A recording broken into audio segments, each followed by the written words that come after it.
It's all about the holy grail question in neurology: does neurogenesis exist? And if so, whether it contributes to functional regeneration. My name is Hagen Huttner. I am a professor for clinical neurology working at the University Hospital in Dresden.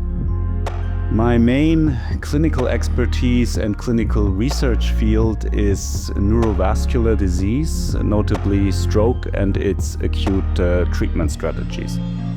In our experimental research group, we are focusing on studying cell turnover dynamics, specifically whether nerve cells are renewed during life.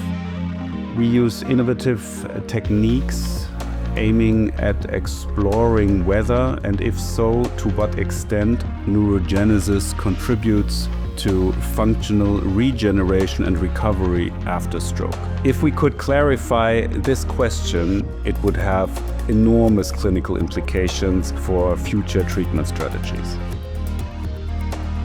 Dresden is an excellent research site with a variety of prestigious institutes such as the German Center for Neurodegenerative Disease and the Center for Regenerative Therapies. This is an excellent basis for implementing my research activities, and it's a high density of high-profile researcher which I'm happy to work with.